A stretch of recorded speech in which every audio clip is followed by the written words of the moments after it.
Hey everyone, Golden Ninja 3000 here again. Today I'm taking a look at all 9 LEGO Marvel superhero sets released in January 2024. I did review 3 of these sets early at the end of December, so you can check out those reviews now.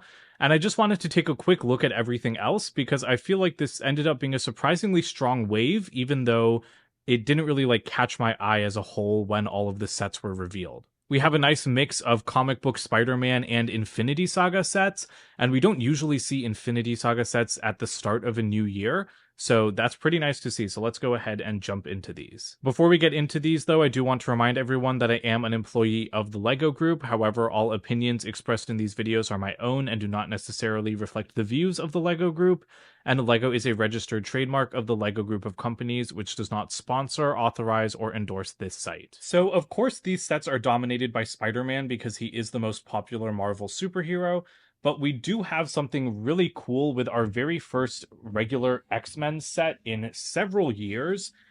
This isn't entirely January 2024 because I have Storm on there from September of 2023, but I did review this X-Jet set and compare it to the 2014 one in December, so you can check out those videos now. I'm not going to really take that much of a look at it. It fits a couple of minifigures in there. I did throw in Beast and Wolverine from the CMF series. And overall, I think that this is a really cool build, but I thought the set was a little overpriced. And I do like the version from 2014 better because it has a bigger interior and more storage space. As for Infinity Saga sets, we did have the War Machine mech, which I think is the best mech armor set that the LEGO Group has ever produced. It's a great build with a cool exclusive minifigure, and so I highly recommend picking it up. I think it's like a perfect $15 set. Although there is another mech armor set that we'll take a closer look at in a second, because I just kind of want to go by section. So for the rest of the Infinity Saga, we do have Rocket's Warbird from the first Guardians of the Galaxy movie, because it is celebrating its 10th anniversary later this year. And this is a really cool set as well. It really blew me away. I have a review of it too. And I also think that this is a great one to pick up with a couple of cool exclusive minifigures and a surprisingly fantastic build. There is another Guardians of the Galaxy Infinity Saga set as well, the buildable Rocket Raccoon, which is kind of scary looking. I don't know if this or the Groot is creepier, but yeah, this thing is just it's a little bit horrifying in my opinion. I've shown it to some of my friends and they are all really haunted by its soulless black eyes, which I completely understand. There is a Baby Groot minifigure included, which is cool, I guess, but he's not really to scale with Rocket. And I also think that his eyes are a little bit soulless. There's just something about the face printing that doesn't sit right with me. He doesn't look cute enough to be a baby, in my opinion. So it's a cool exclusive minifigure. I'm glad we have it, but it is not one of my favorite Groot minifigures. But yeah, I mean, the head on Rocket is just it's a little bit scary. Like he looks more like a rabid raccoon than something you want to have on display in your room. So I might have him facing a wall. He'll probably hang out with my Venomized Groots, but yeah, I definitely like those more than I like this one. But the build is pretty decent. I like, his outfit that's represented with all of the blue bricks. His legs are pretty good, much better than the original Groot because it uses those ratcheted joints, so I like that. I also really like the way his tail is built with a couple of barrels. It doesn't really stay up, but it does help balance the figure, so that's nice. I don't like his arms very much. They are not articulated at the elbows, which I think isn't cool for a build of this size. This set costs $60. I think it's a little bit small for that price, and I think it really needed to have articulated elbows. I don't understand why it doesn't have them because I feel like every mech-like build at this size comes with them. So it really limits the posability, especially because he has a couple of guns and they're pretty cool builds, but you can't really do anything with them except for this because you can't bend his elbows. So it just makes it a little bit awkward. But yeah, they're different builds, and this one actually comes with a built-in spring-loaded shooter with a translite blue bolt. I don't know if that's a new color, but I certainly haven't seen it in a long time, so that's pretty nice. And yeah, overall, I understand that this is another addition to the sculpture line, like with the Groots, but I don't think that this is as successful as the Groots, and I didn't even really like the first Groot, but I really love the Venomized Groots. And the last Infinity Saga set is something everyone was really, really hoping we would see. It's an expansion set to the No Way Home Final Battle set from last summer, with Sandman and Lizard included, so that's really cool. I love this build for Sandman. He's built like the top half of one of those newer buildable figures like Ant-Man and the Spider-Man characters and Iron Man. I kind of wish we had a whole buildable figure of Sandman because I really, really like his face. That's an excellent print. These things have a lot of articulation. I do like them quite a bit in general, so I hope that we see more of them this year. And so he has this one really big sand hand, and you can pose a minifigure in it. And I just think it would have been awesome to see a full figure. But I don't think we need one. Like this is totally like fine the way it is. And you can pull him out of this display base and attach him to the other set, which I'll take a look at in a separate video. But yeah, I'm pretty impressed with these little like black diorama style display bases. This is the same price as the Rockets Warbird set, $38. And I thought that that seemed a little bit expensive before I built it, but after building it, I think for the size of the display piece, it's pretty nice. I mean, obviously, we would all love it if Lego sets were cheaper, but I do feel like this makes a really nice display. You can kind of rotate Sandman around and move some of these things on the side to pose the figures in different ways. So I think it's pretty playable, even though it's meant for display. And Lizard is a really cool exclusive minifigure. I love that face print. He gets exclusive leg printing. We never see leg printing on Marvel characters, so I'm really happy for that.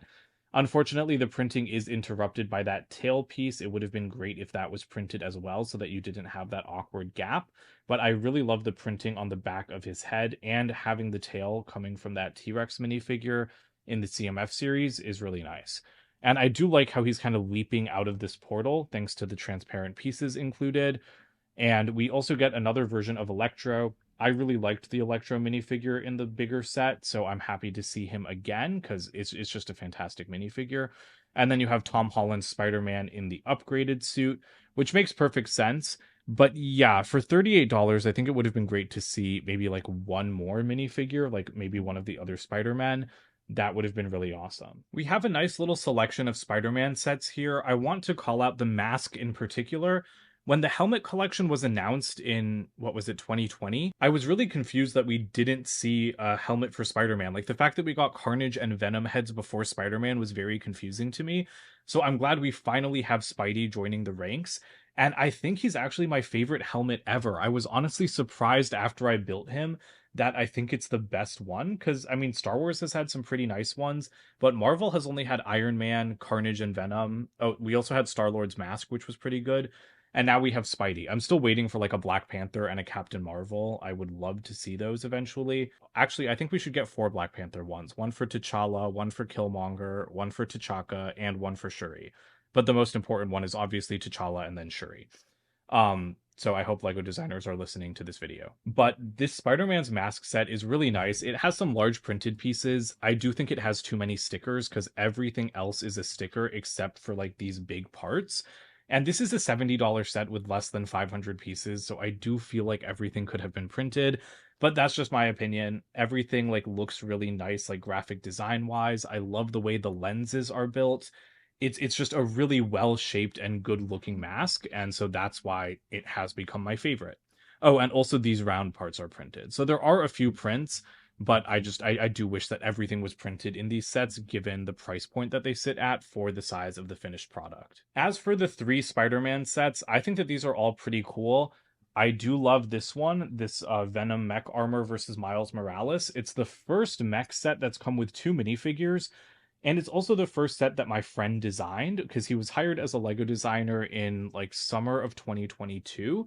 And so I've been eagerly awaiting his first set to be released, and this is it. I think it's a really awesome mech. I love the fingers in particular because I really like these Exoforce arm pieces used with the claws. And I do like the feet because I feel like the feet get really repetitive on these mechs. So I'm glad to see something a little bit different. And it also just has so much more play because it comes with 2 minifigures. So I think that that's really exciting.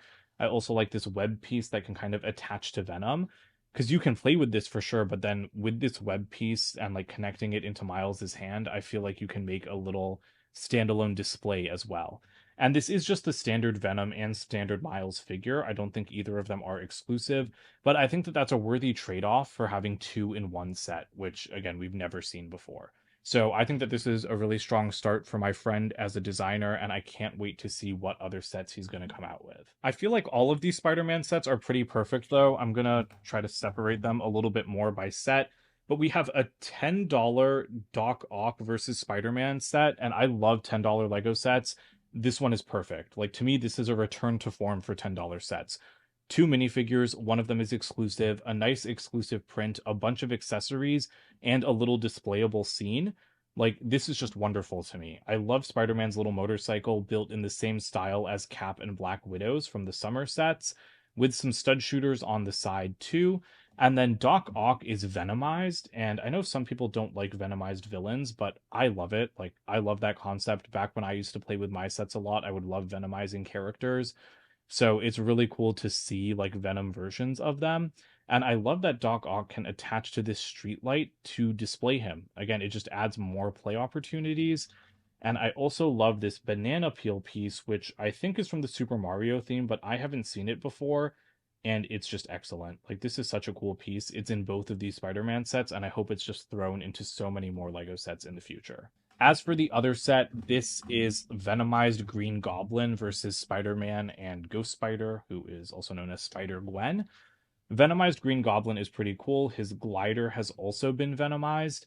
So, again, a nice exclusive villain. I think Gwen is just the same as she usually is, but I like the teal wheels on her skateboard. But what I really like is this car. Printed pieces on the side, again, really nice because these are not 4+ sets. And this is also a print on the front. So that's a great trend. I really hope that we see more printed parts in the future. More stud shooters at the front, some nice detailing around the back, but I really love the two windscreen pieces, which I know I've seen this shape before, but the shape at the back seems new to me. But what I'm really the most impressed by is how much space there is. So like I said, you get another one of those banana peel pieces. You can also store Gwen's skateboard back here, and it can fit both Peter and Gwen in the car. Like, this is incredible to me. A car of this size usually fits only one minifigure, even though it's this large. So the fact that this one can fit two minifigures plus accessories in the back, like a fair number of accessories in the back, that's like a huge storage space for a vehicle of this size. That is amazing. Like, whoever designed this should be given a raise, because I think that that's the most interior space I've ever seen in a Lego vehicle that's the same size as this one. So that about does it for this collection video. I really hope you guys enjoyed it, even though it's been about a month since these sets came out. I'm really happy with these because they're so much stronger than I expected looking at the pictures. Even something like Rocket Raccoon, which I still don't love having it in hand, it was a good build and it was a pleasure to put together. So, and the Spider-Man sets really blew me away with the details and like the playability and everything. So I think Lego Marvel is off to a very strong start in 2024.